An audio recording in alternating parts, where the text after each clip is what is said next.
Welcome to the Rural Social Worker Closing the Gaps Despite the Distance podcast. I am your host, Andrea Charles, and this is the space where we will delve into the heart of rural landscapes and explore the essential role of social workers in bridging the gaps in rural social work. Join me as we navigate the unique challenges, celebrate the triumphs, and uncover the stories that shape the fabric of rural life. Together, let's embark on a journey to understand the transformative impact of social workers in the forgotten communities of our nation. A quick note, while our discussions provide valuable insight, please remember that this podcast is not a substitute for official supervision or guidance in your professional practice.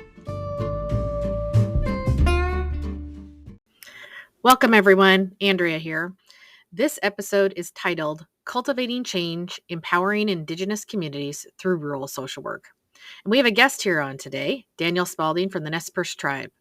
Would you please introduce yourself, Daniel? Magtusaya patimki ino nikisa Daniel Spaulding, inwas nimipu ka laloit swas, inwas Lapwai kinich ka intaita Lapwai pa. Hello, everybody. I introduced myself in the Nez Perce language, which is something that's very common for us to do. I said my name is Otzi, which means turtle in the Nez Perce language, but in English, I am Daniel Spaulding. I am a proud member of the Nimipu Nation, or federally known as the Nez Perce Tribe of Idaho. I am born and raised here on the Nez Perce Reservation in Lapwai. Other than that, what else? I don't know what else you want me to say. I work for my tribe's radio station. I'm the coordinator for KIYE, the Nez Perce Tribal Radio Station out of Kamyai. I've been in this job for about 8 years now, and so my main focus is always to amplify and uplift Indigenous perspectives through media. Great. So I want to talk a little bit about kind of recognizing the Indigenous perspectives, a little bit about the language and the culture and the importance of highlighting the unique dynamics and challenges of Indigenous communities, both in general, but also in the rural context. So if you want to talk a little bit about that and growing up there. Yeah, so growing up in Lapwai, I mean, we're this small little town, in the, I guess, what do we call it? It's like the north of Idaho. I always feel so weird when people ask where I'm from in Idaho. I'm like, well, we're not like super north, but we're not like southern. Like we're just like in the middle. Usually I always have to explain. A little cutout on Idaho. Yeah. A little cutout. We're just in that little dot. A lot of people always recognize it like, oh, is it by the town that stinks? And I'm like, yeah, Lewiston. Yeah, like people always do that. And I'm like, yeah, that, But yeah, growing up in Lapwai, it's such a super tight-knit community. Everyone knows everyone. Majority of everyone's somewhat related or has those ties to each other as a smaller tribe. I feel like growing up in rural Idaho, you're exposed to things that I feel like most kids probably aren't at such a young age. Like, for example, for me, I can remember as being like a young kid in elementary experiencing racism, during basketball games and things like that, which I feel, is something that kids probably shouldn't be experiencing, but it happens. But I do feel like my community is very, we're a small community, but we're a very strong community. I feel like whenever times get tough, our community always comes together and supports whatever family's going through something through a tough time. And I think that makes it probably one of the best things about being from Lapwai. And I don't even think I feel like you don't have to be native either to be from Lapwai, because we have a lot of non-native people who live in our community as well, who are community members and, people have taken in and loved and grew up. So, I don't know. I think being from I always say this all the time. People probably get mad, but I say being from Lapwai is top tier. It's just one of the best experiences I've ever had. And I feel like it's made me who I am today. Everything I do and anything that I do is always, with the, my community in the back of my mind of how could I represent my community well, and how could I, bring awareness to things that people don't know about my community. So, yeah, growing up there myself, I remember, my friends would be like, well, you're native, you count, because our family grew up there. We've been there for generations. And with my mom teaching at the high school, it was just like, no, you just are, Mm-hmm. And there's just always fundraisers going on Yeah. all the time. And so I do love that about Lapwai, of how the community really comes together. And I think that's more common in rural communities in general Mm-hmm. than it is in the urban setting. And so I remember even growing up, and we would take Nez Perce language classes, and it didn't matter if you were white or you were native or, whatever it was. But, and we learned how to grass dance, I remember, in like fourth grade for Native American History Month. That was fun. What is, I wanted you to talk more about the culture and like the powwows and stuff like that, and maybe some of that stuff. Yeah, so growing up, I used to dance when I was a kid, but I stopped after. So like in our culture, when we lose a loved one, usually you stop practicing like the customs for a year until the memorial. And so when I lost my cousin when I was in kindergarten is when I stopped dancing. That's when I cut my hair and I stopped dancing, and I just never picked it back up. I probably should have, but I don't know, maybe I just wasn't for me to be a powwow native, I guess. But and I think too, a lot of people, especially people who aren't familiar with native culture, see powwows as this like super sacred like ceremony. And don't get me excuse me, don't get me wrong, there are some ceremonies that happen in powwows, but it's a social gathering, so a lot of it's not as like, I feel like, because I have quite a few non-native friends who are like, can I go to a powwow? Like, is it okay for me to go? I'm not native. I'm like, yeah, you can come. Like, it's a social gathering. It's a time for to be in community with our own and guests. And there's always like, I feel like too, when non like community members are at the powwow, they always kind of get terrorized too. Like, come on, get out here and dance, or like we're just very, I don't know, I guess welcoming in that way. But so I do think there is etiquette though going to a powwow. Like, you don't want to go and like touch someone's regalia without asking, or taking pictures or video recording without asking, or don't touch people's like feathers, or there's a lot of significance behind a regalia. So I think if you do go, you do have to be respectful of that, like knowing like, okay, maybe I shouldn't take a picture or record or ask first. A lot of times people will, like, if you do ask, they'll probably be like, oh yeah, sure, go ahead, take a picture, or whatever. Like, I think it's just respecting that boundary of like, maybe I should ask first before. I've had experiences where people would like come up and touch like, oh, like your hair. When I had long hair, people would like, oh, I like your hair. I'm like, why are you touching my hair? So it's kind of a weird thing. Boundary. But yeah, and I feel like that goes for a lot of people. Just, I mean, native or non-native. Just respect someone's personal boundaries. Yeah. But so that's I'm not a huge powwow Nate. I mean, I'll go to powwows, but I'm not, I don't dance, I don't participate in that. But growing up with other cultural, I feel like, because every native experience is always different, it's not always the same, and we're not a monolith of people. So like, we have so many different cultures and languages and customs and beliefs, and so I can only speak off of my own experiences. I'm not a powwow dancer, but I do, practice the language. I learn the language, and I, I'm not a teacher of the language, but people ask me all the time for questions like, how do you say this? Or how would I introduce myself? Or what do so I wouldn't call myself. Don't you guys talk a little bit about the teaching the languages on your own podcast, The Brown Sound? Yeah. So we do a language lesson on Brown Sound. But it's, just little phrases here and there. Mm-hmm.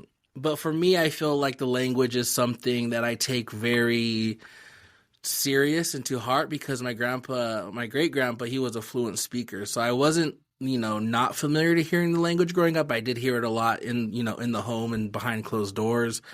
But it didn't become like, I feel like, normal to hear the language or being spoken in public until like as of recent, like within maybe the last 15 or so years. I feel like I remember like growing up, for our family dinners, my grandpa would always pray in Nez Perce, or he would like say little phrases to us in Nez Perce, and we kind of just didn't really know what he was saying, because obviously, due to boarding schools and colonization, we don't have a lot of fluent speakers, and so my parents weren't fluent, and so they didn't teach me. But like with my grandpa, being around my grandpa, kind of helped me a little bit learn, I guess, like how things are supposed to sound. But I mean, obviously, there's always room to improve and practice. But I think that's where my strong suit is when it comes to culture, is the language. Like, you know, there's a saying that goes like, if you're not a powwow dancer, then maybe you know the language. If you don't know the language, then maybe you know the songs. If you don't know the songs, maybe you know the roots or the foods and things like that. So I think that's important to,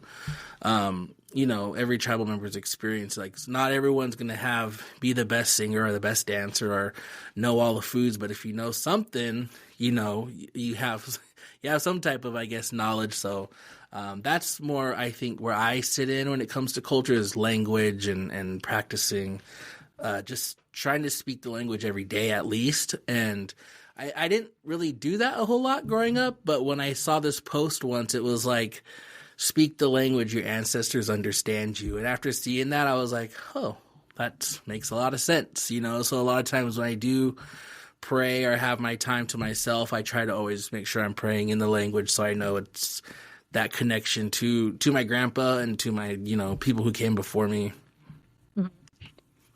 The next thing I want to talk about is kind of the cultural awareness or humility. And I came across an article that talked about Indigenous cultures and how social work education, we need to train people. We have this obligation to kind of get them to understand the difference between they learn this theory and then they learn how to practice it, but then there's the real world of like applying it. And so I'm curious on like outsiders coming into, I mean, they have this insider-outsider perspective anyway in rural communities, but Indigenous people, it's a little bit different of, you know, a white person coming in and maybe not knowing the culture. A lot of times they're nervous about talking about it, asking questions, or how to even kind of build that trust and understanding the cultural nuances and respecting the traditions. So what would you recommend, or what are some recommendations, I guess, for those kind of those outsiders, the white perspective coming in to help others in the community? I would say like the mindset would be good, like, because I feel like there's a lot of like people who come into the community with this like savior mindset of like, we're here to help you and save the poor Indians. I feel like that is usually kind of problematic at times, because we don't really need to be saved. I mean, yeah, we might need some help here and stuff, but like we've survived, you know, years of colonization. So I think it depends on the mindset and how you go about it. But I think the best thing you can do, especially as someone who's non-native moving into a native community, is to, you know, go to those community events. You know, I know for Lapwai, basketball is a big thing. So like, if you want to kind of see how we react or how we are when a basketball crowd is a lot. If anyone knows a Lapwai basketball crowd, it could be a little intimidating. So maybe start out something, you know, a little bit easier, like a powwow, or maybe like, you know, I mean, there's so many different things that go on, even just like you said, fundraisers, like showing up to support fundraisers for usually youth. You know, a lot of the youth always try to raise money for like basketball tournaments or just whatever they got going on. So I think being present in the community shows a lot. And I think that it shows that you want to like be there and you want to learn about us and know about us and how you can help us. But yeah, I think it's just showing up and just having the mindset of like, you know, not, I don't know how to say it, like the mindset of like, you're not here to like save us, but like you're here to just, you know, be here and live in community with us in that sense, I guess. Yeah, and I came across another article and they talked about how a lot of times, you know, social workers will come in and they want to fix the surface level issues and not really getting the underlying issue of the historical trauma and the grief and all of that stuff. And so I think that it's hard to sometimes dive into that deep stuff when you're not from that community. Yeah. I know that we get a lot of referrals from the tribe and I feel comfortable doing that, but that's because I grew up there. And, you know, anytime I see anybody who's tribal, even if they don't know, I mean, most of them don't know me who are referred to me. I always tell them, hey, you know, I grew up out there, so that they kind of know that I know that culture. And that usually builds a lot of rapport right off the bat. But I think not addressing that historical trauma or just to kind of ignoring it and thinking, well, I can treat the PTSD because it's right here and it's on the surface. but you're not getting anything that's underneath. Yeah. And that's hard.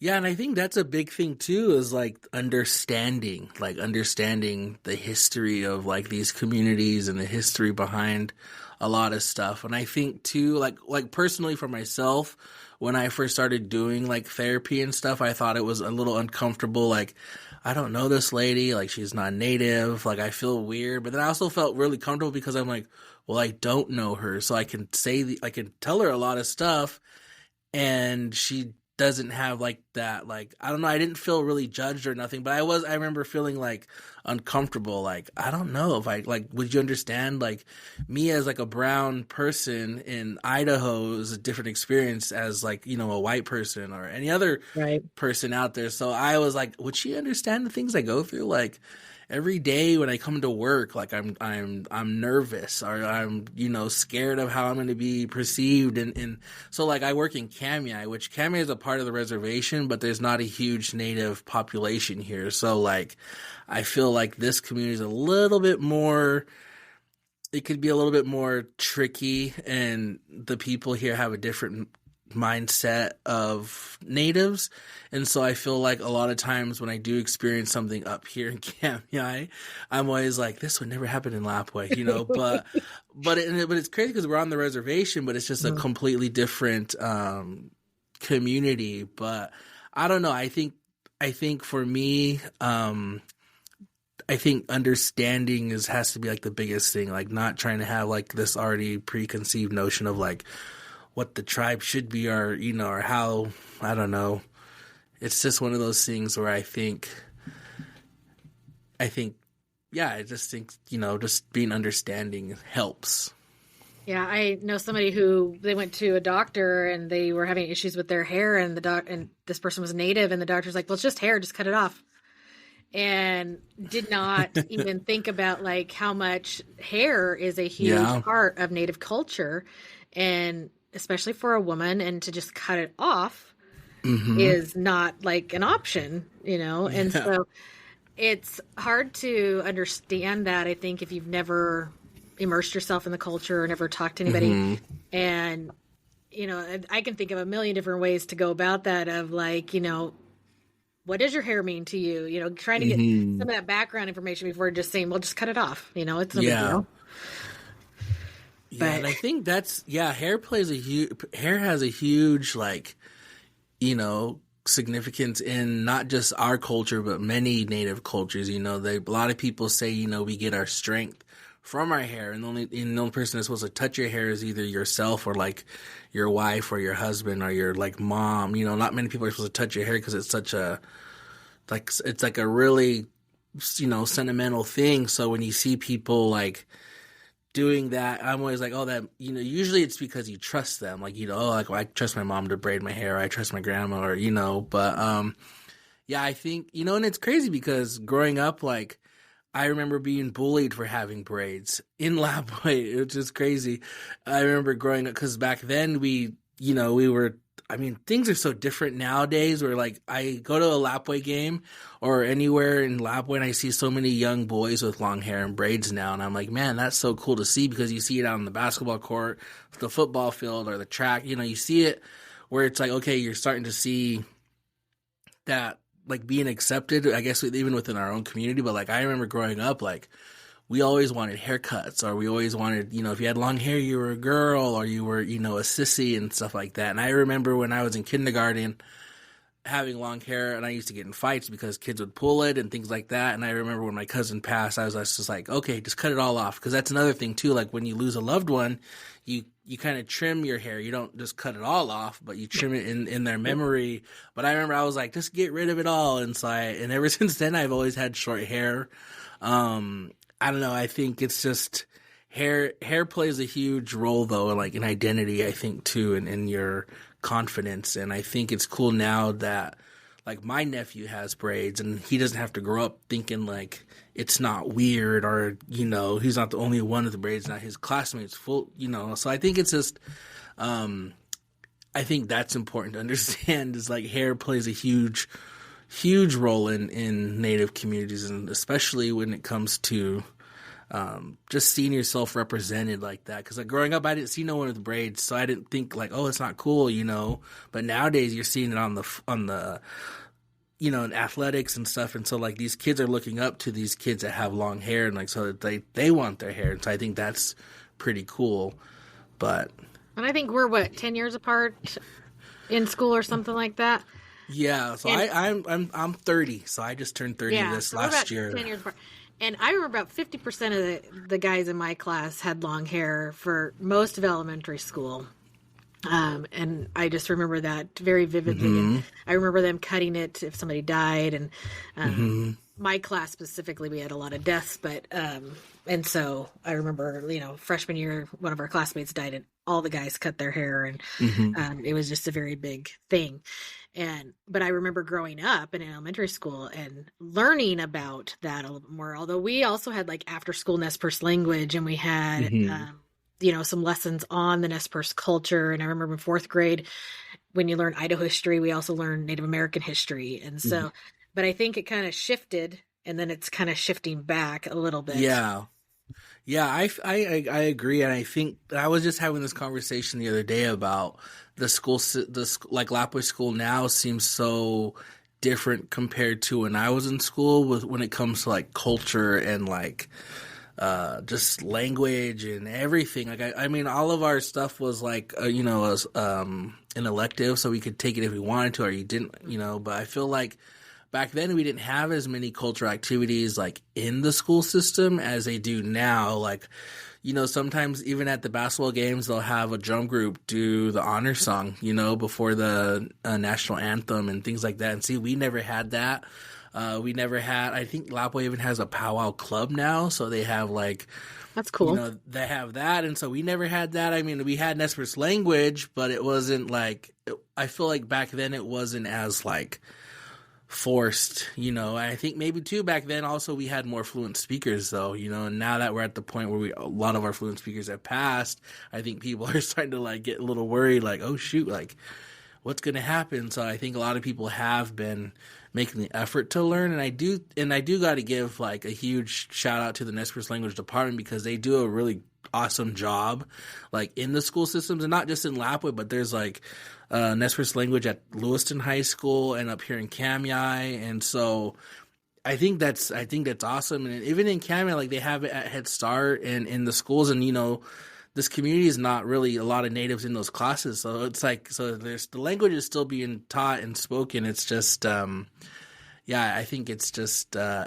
really cool. So I had to give the language department a huge shout out, because they have it also at LCSC. I saw. Oh yeah, I took it at LC2 before.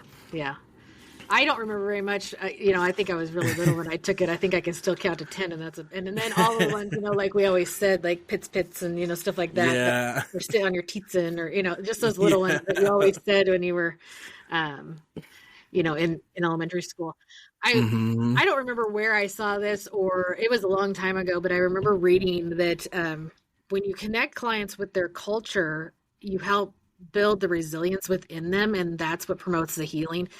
And I think it's hard when you don't know the culture, how to connect it. If somebody's coming in and they're not knowing about you or your culture, what would be a good way for them to help you connect with that? Is there questions they could ask you, or things that would help you remember maybe some of those things, jog your memory? Yeah, I feel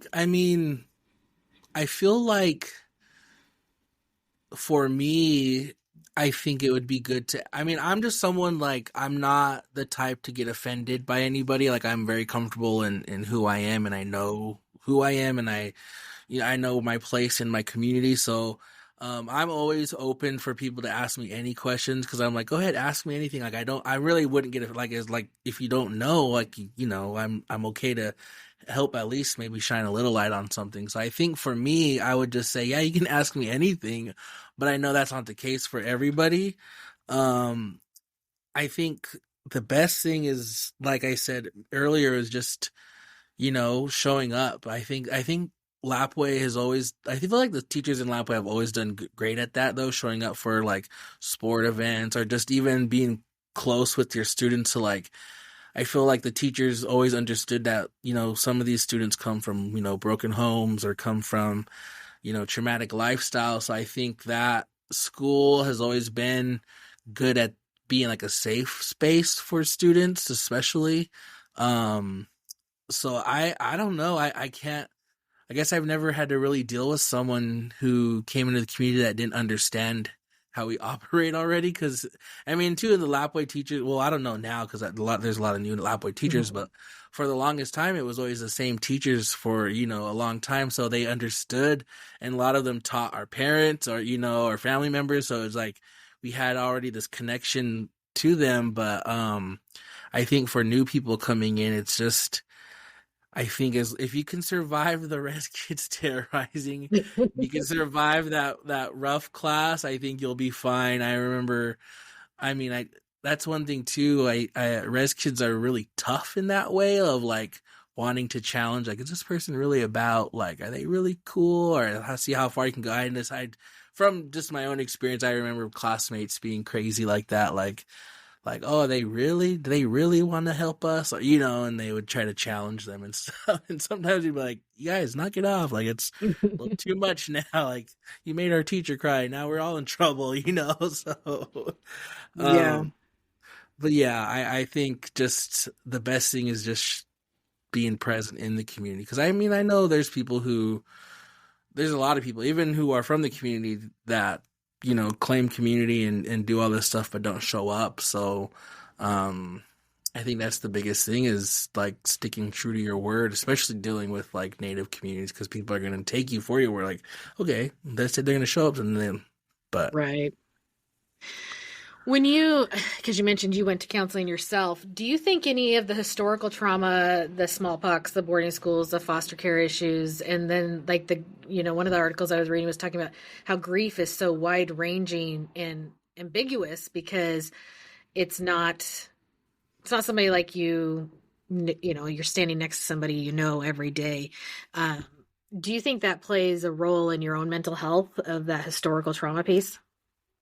yeah, I would say so. I think nowadays it's cool to see mental health being talked about openly, because back then growing up we didn't talk I always felt like being told like, oh, like that's a white people thing, like you're all And right, everything that was toughen said in the up. home stays in the home, and you don't talk Yeah, about like, it. yeah, you don't want to, why would you bring up your family issues outside to people? Like, that's Mhm. embarrassing. Or, so I was always kind of like, I would hear things like, oh, just toughen up, or, like, just, quit being a crybaby, or things like that. So I feel like that on top of being exposed to grief from such a young age. I remember losing my first cousin in like 97, and then in 2000, and then losing a grandparent, and then I lost like three cousins in 1 year, my senior year of high school. So it's like that's another thing too, is like a lot of Native communities are exposed to grief from an early age. I feel like we do attend way more funerals than we do celebrations, like graduations, weddings, or anything. I feel like funerals and things like that it's just super common.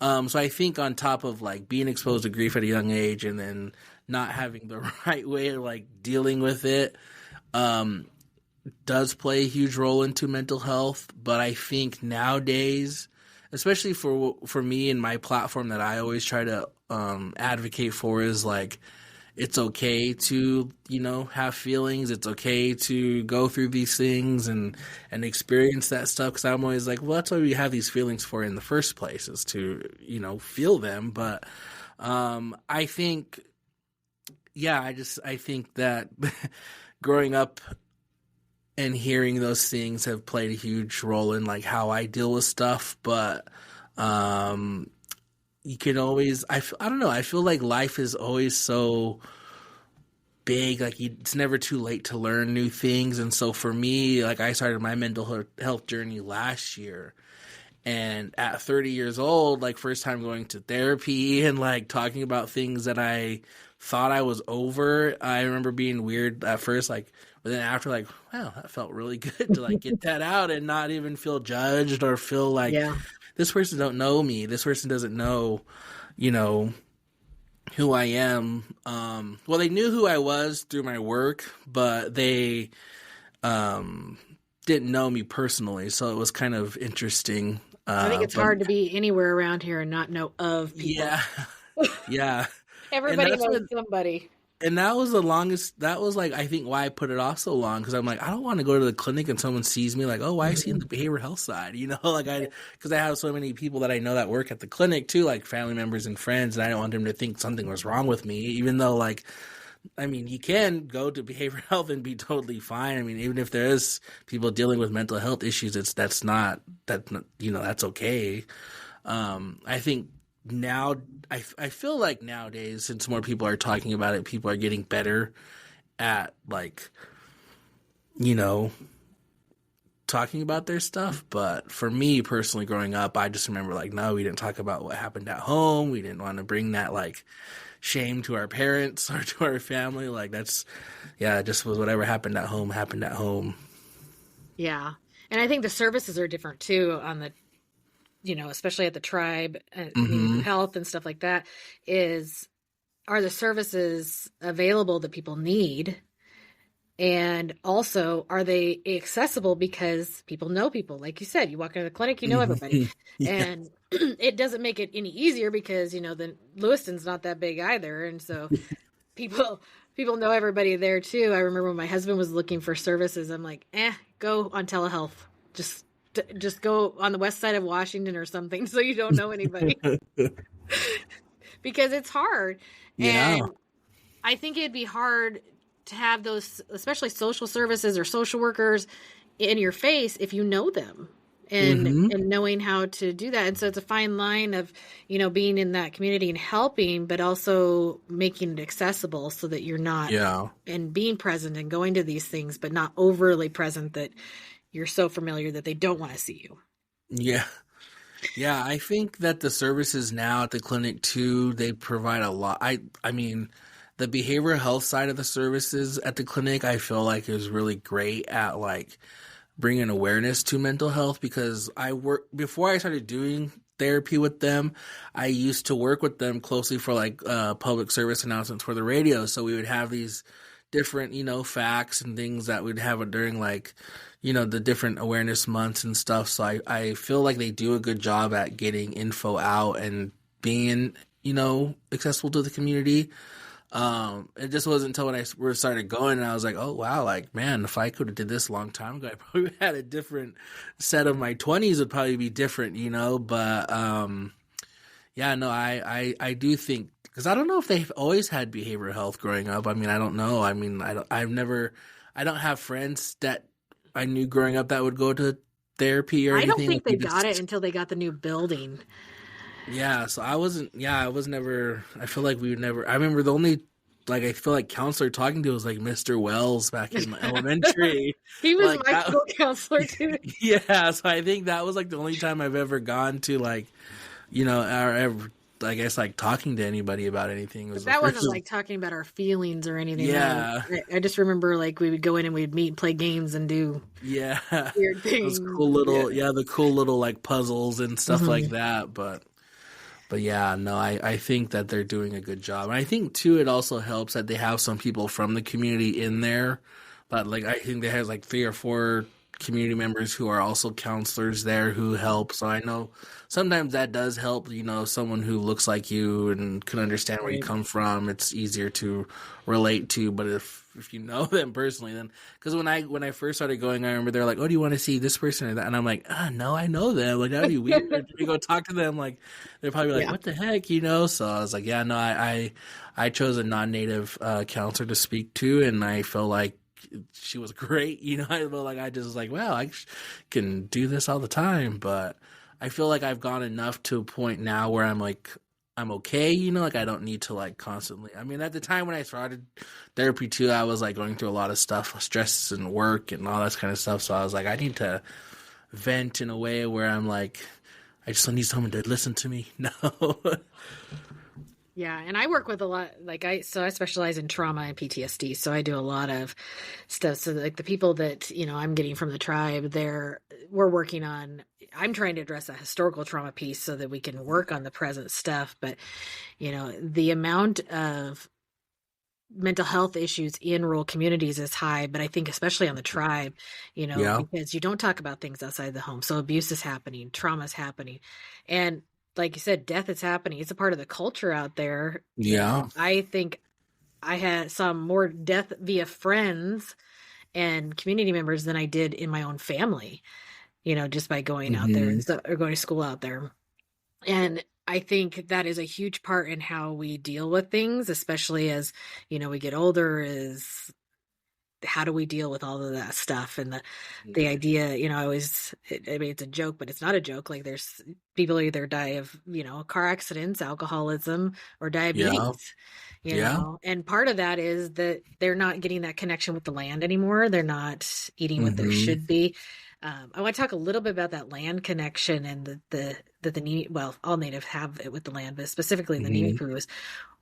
Yeah, I know in one episode I was listening, you talked about the first foods and some of that stuff, and I know like sweats and stuff like that. All those different things that you do with the connection with land and with the culture and how they play a role in with each other. Yeah, I think so growing up I remember always like going out on the land and going picking huckleberries or digging cows with my dad or just going out to the mountains and just being, on the land. I And I didn't think know huckleberries were first food until I listened to your podcast about it. And I was like, I yeah. never knew that. I mean, growing up out there, we talked about that stuff, but that never came up. I thought that was very cool.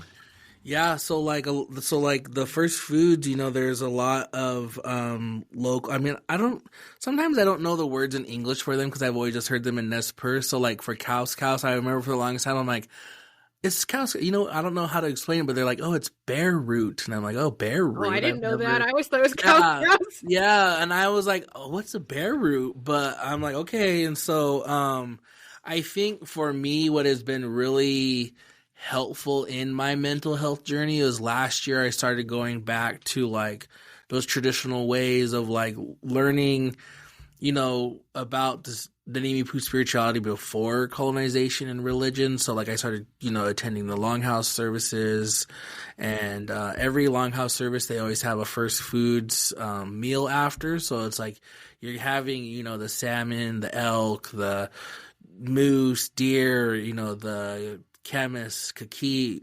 huckleberries, there's all these different roots. And I feel like for me, that was something that I was like, I mean, I'm not like some stranger to the longhouse because my family in Pendleton and Nihiawe over there, they are all very traditional and grew up that way. And so I would attend those services when I was a kid with them for like funerals or just whatever they had going on.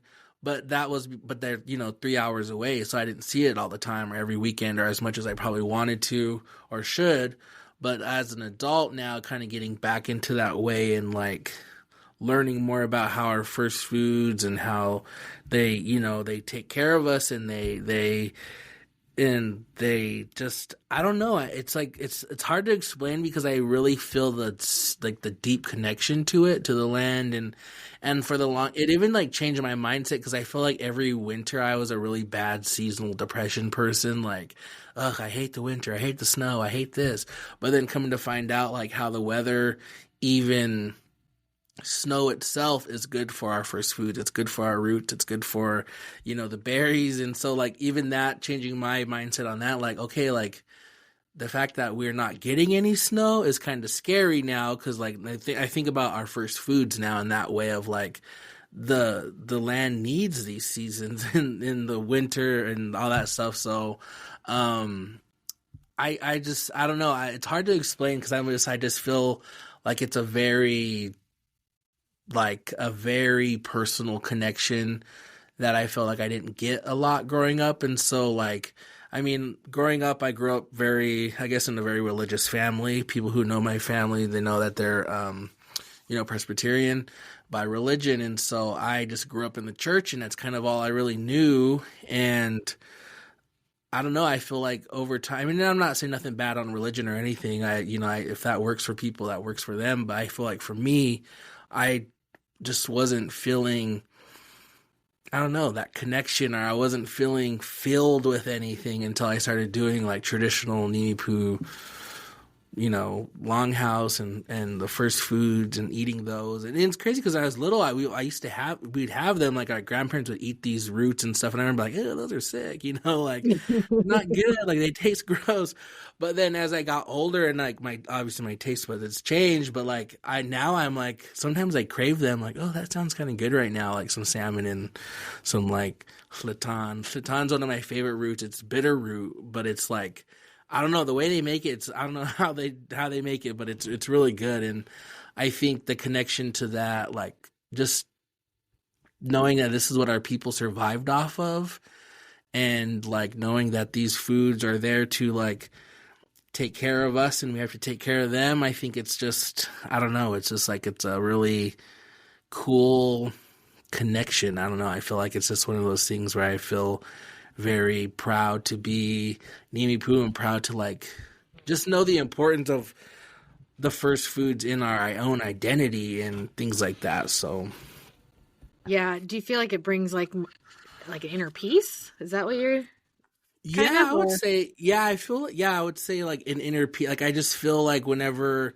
I hear the Longhouse songs and you hear them praying for the food or blessing the food or going through the food ceremony, I just feel like it's a very like a peaceful thing. And I feel like it's something that I don't know if it was like something my spirit is like needing or wanting or missing out on. And so now that I'm like in it again, I feel like I do feel at peace, and I feel like it has been really healing in a way. I remember one of my grandmas from Pendleton, she's grew up, traditional in the longhouse over there, and they practice their ways, have always practiced their ways and still go to church and stuff too, but like they've always practiced their traditional ways. And she told me one time, it was like probably maybe a year and a half ago or so, she was like when you get emotional hearing those songs, or if you feel something when you hear those songs or eat those foods, she's like, that's your that's your spirit like calling you back to it, because that's what our people have done before,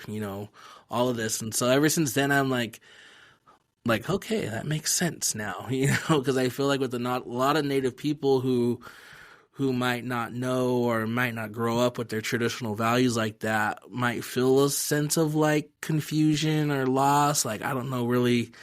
Like, I mean, I used to go to church and do all these things, and I did feel, I enjoyed it at the time, but then I feel like, but it wasn't like, I just didn't feel fully, I don't know, I guess in it. And then now that I found what like works for me, I'm like, I think this is what I was like missing out on, or this is what like my soul needed, was like to be more connected to our foods and to the land. And that's kind of what they even teach you in the Longhouse, like these foods, you're connected to them and you take care of them and they take care of you. And that's literally how it feels. That's awesome. Another thing that I was reading about is like so ecological systems theory talks about like how all these different systems within the environment and within, just like there's a legal system, but then there's also the home system and the tribal system, and how all these systems go. And they talked about how it really needs to be decolonized because it doesn't work. That systems theory doesn't work as well with natives as it does with non-natives, and that we have to figure out how we interact with each of these systems. The systems within the tribe, at least my experience, and maybe correct me if I'm wrong, but they are very enmeshed. Where they kind of build on each other, and it's almost like something like an integrative care model. Like you have the elders of the tribe, but then you have the healing of the tribe, and then you have the other stuff, and you have all these things that work together. How do you, if say a white social worker comes in, how do they get that system going? And can they? That's a good question. I feel like, growing up in the community, I feel like everyone kind of has their role, like everyone like has their role in how things are done. I know, like, for example, when it comes to like funeral services, there's usually, they'll have like a head cook, and it's usually like an older lady or, someone who they can trust and knows that when you cook these foods, you're supposed to cook with good intention and love, and kind of like almost like it's like a prayer in itself when you're cooking that food, so the family that's like mourning can eat the food and feel that love or the care that was put into it. But I feel like those roles are like very like important. Like I know like for the head cooks usually have, they're maybe if they have daughters or granddaughters or family members that help them do that. And so they prepare all those meals for the families. And then you have like the people who go out and go dig graves, like that's just its own role in itself because it's a lot of work. Then you have the people who come in and sing to send them off. So there's like either if it's like traditional longhouse or if it's just having someone sing an honor song or, something like that. There's just so many different roles. I don't really know how to answer that.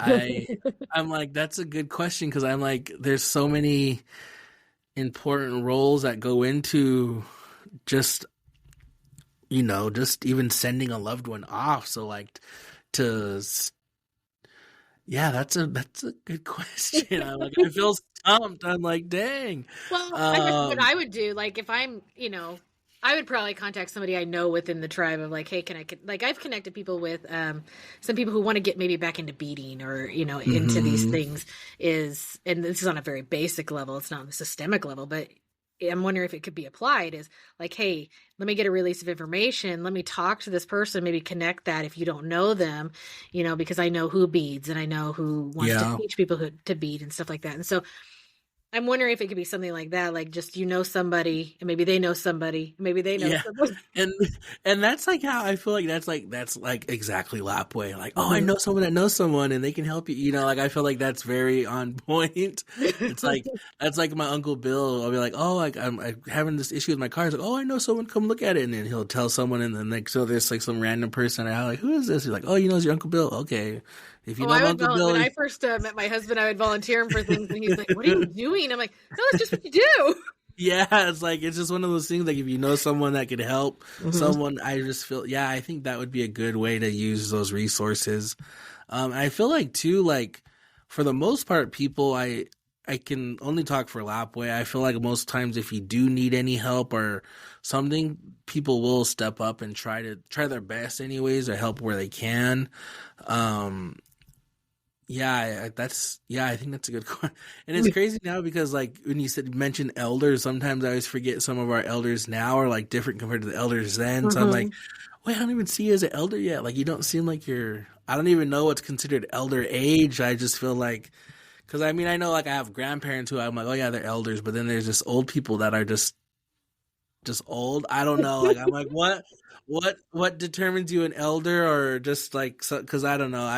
I'm always like, I don't even see. So there's certain people like, I'm an elder, and I'm like, but you're like 55 or something. I don't know. Like I know for the tribal services for like elders, the senior citizens program. I think it starts at 55. So once the people hit 55, they're like, I'm an elder. But it's like, are you? Or are you just because on the government side you might be an elder, but I feel like having that title of an elder is something like you have to really earn it or something, Yeah.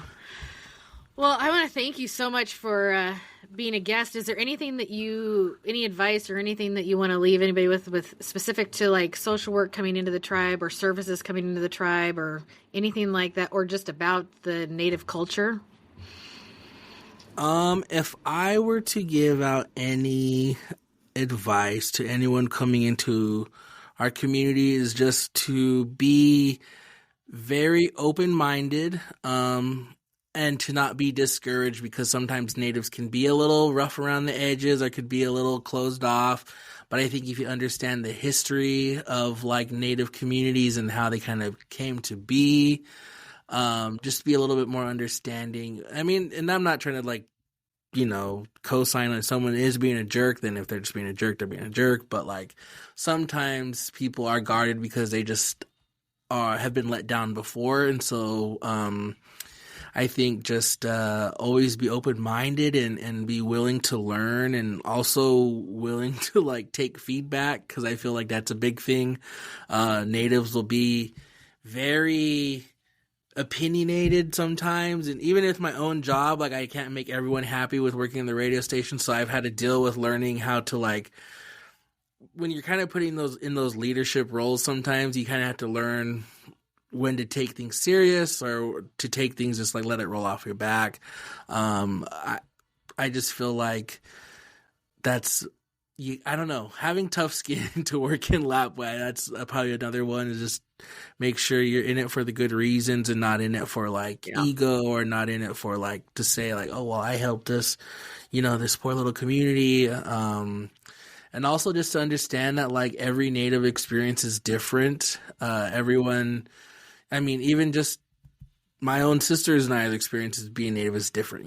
We have the same parents, but just different experiences in different tribes. And I think understanding that most tribes have their own way of doing things and customs and languages and just their own belief system, I think that's important to understand too, because I've had people ask me about other tribes and I'm like, I don't know. Like I'm only Nimipu. I can't tell you about the Navajo people. Like I've had people do that before in like higher education or other things, and I'm like, I don't know, or I don't know what to tell you. We're all different. So, yeah, like I've had people even ask, like, "Oh, did you see what happened on the Navajo res?" I'm like, "No, I didn't." Like, I don't know, But yeah, I just think the best thing is just always to be understanding and just to, I think even just acknowledge that like we're still here, we're these people. I feel like a lot of times Native voices and Native communities are looked at as this thing of the past. Like we're no longer here and we're just like this history story. But my thing is I always say like we're doctors and athletes and teachers and, radio personalities and all these things, especially in Lapwai. Like there's so many people who have come out of Lapwai, who've done really awesome things. And so I think it's just important to just remember and to understand that like we are people and we are a thriving culture and we know how to balance living in two different worlds. Like it's tough to balance and to learn that balance, but it's definitely doable. And other than that, that's really it. And if anyone wants to hear any more perspectives, you can always follow me on the Brown Sound podcast, which is available on Spotify and Apple Podcasts, or even the KIYE radio website. I have a lot of my interviews there where I've interviewed a lot of, influential Native people throughout Indian country. So, other than that, that's all I have. If there are stories or issues that you face in your practice and you would like me to discuss those on this podcast, please send me a message at theruralsocialworker@gmail.com, and I will be happy to take a look. One of the goals of this podcast is storytelling, and I believe that to be impactful, you need context, and that is where stories come in. They give us something to work with and something to build on. I also believe that stories from multiple different rural communities will offer more information and provide more support to rural social workers everywhere. So with that said, I hope you enjoyed this episode and will subscribe for more.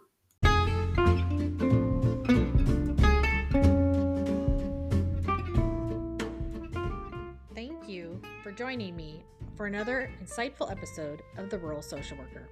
If you've enjoyed our exploration into the vital work of social work in rural communities, be sure to subscribe, share, and connect with me on social media. Your support helps me continue my mission of closing the gaps and fostering resilience in the places that often go unnoticed. Remember, this podcast is not a substitute for official supervision in your professional journey. Until next time, stay engaged, stay informed, and keep making a difference in rural communities.